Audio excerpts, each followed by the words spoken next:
This is just a sample of the audiobook. To get the complete audiobook, access the link posted in the first comment. Mexislang, the key to understanding what the hell your Mexican friends are saying. Written by Raúl Jiménez and narrated by Ariana Contreras. Preface. Slang is an integral part of any language. Every country, no matter what language they speak, has a unique slang.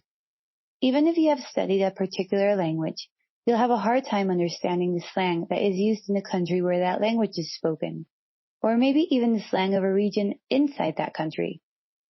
I have been teaching Spanish online for more than 3 years, and while talking to my students, I've noticed how interested they were in learning Mexislang. They ask me about it all the time, and it started to fascinate me as well. I realized how slang didn't follow any rules and was constantly changing, day by day. I created a blog where I started posting entries for my students to better explain them how slang words were used and why. These blog posts have evolved into this book. Here, I gather the most important phrases and words of Mexislang and explain their history and usage, including examples.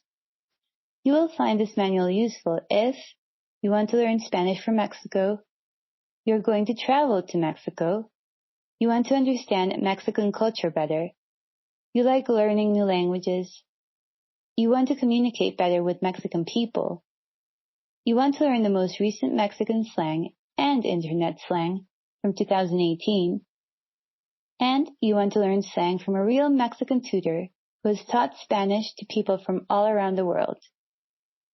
Mexico is the 8th most visited country in the world, and number 1 in Latin America. So this is a book that can be used by adventurers, businessmen, spring breakers, and any average Joe who wants to make bonds, communicate, and establish good relationships with Mexican people. Before going to the actual meat of this manual, I want to thank every single person who has helped me on the journey of writing my very first book, especially because I happen to write it in a language that isn't even my native tongue. I would like to start with my friend, Felipe Vasconcelos, who is a freelance illustrator and the artist responsible for the cover art of this book.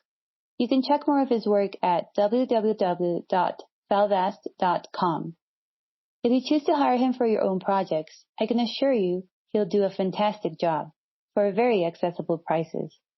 Also, I want to thank Felipe's girlfriend, Gabriela Suara, who helped me set up my blog and gave me a lot of support throughout my writing. She knows how to motivate people by making them realize what they're capable of.